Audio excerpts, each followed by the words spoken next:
সচিবালয়ে যে কিছু ছাঁটাই চলতেছে, চাকরি থেকে অপসারণ করা হয়েছে।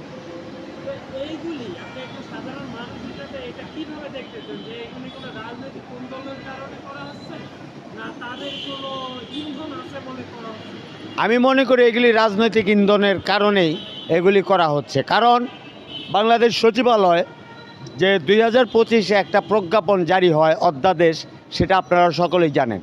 সেটা নিম্নতম কর্মচারীদের ক্ষেত্রে শুধু নয়, এটা পদস্থ কর্মকর্তাদের জন্য একই আইন বহাল থাকা উচিত। অর্থাৎ অধ্যাদেশটা এই জন্য করা হয়েছিল, আপনারা জানেন যে অফিস সঠিকভাবে কর্মকাণ্ড পরিচালনা যদি না করেন, বা 9টার থেকে 5টা পর্যন্ত যদি অফিস তার সঠিকভাবে দায়িত্ব পালন না করে, তাকে রাখার কোনো নেই।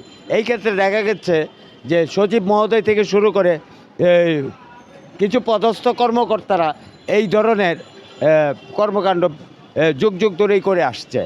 শুধু আইনটা এই যে 2025 অধ্যাদেশ যে জারিটা হয়েছে শুধুমাত্র কর্মচারীদের ক্ষেত্রে, এবং এদেরকেই শুধুমাত্র চাকরি থেকে বহিষ্কার করা হচ্ছে।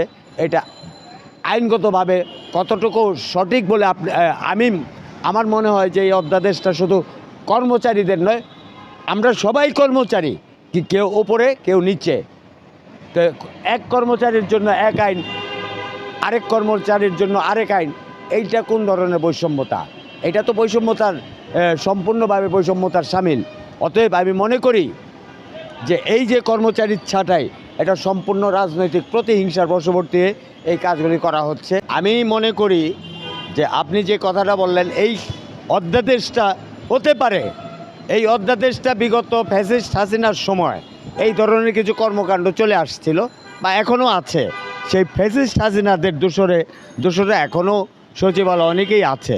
এটা শুধু কর্মকর্তা যদি তার দায়িত্ব তাকে কর্মচারীকে বুঝিয়ে না দেওয়া হয়, তাহলে সে কী দায়িত্ব পালন করবে? সে অফিসে যাবে, ঘুমাবে, এইটাই তো স্বাভাবিক। কিন্তু তাকে যদি কাজে লাগানোর জন্যই তো কর্মকর্তাদের ওইখানে যে কাজে যাতে ফাঁকি দিতে না পারে। কিন্তু শুধুমাত্র কর্মচারী কিন্তু সবাই আমরা, হ্যাঁ, পদস্থ কর্মকর্তা অর্থাৎ কর্মকর্তাদের জন্য এক আইন, এক সংবিধান, এবং কর্মচারীদের জন্য আরেক সংবিধান। এটা তো রাজনৈতিক প্রতিহিংসা নয়তো অন্য কি? আপনি কি, এটা তো এই অধ্যাদেশগুলি জারি হয়েছিল বা এগুলি অনেকটা ঠিক করেছিল বিগত ফ্যাসিস্ট হাসিনা। অতএব তাদেরই কোনো ইন্ধনে, তাদের কোনো ইন্ধনে বা তাদের ইঙ্গিতে এই ধরনের একটা ঘটনা ঘটতে যাচ্ছে আমি বলে মনে করি।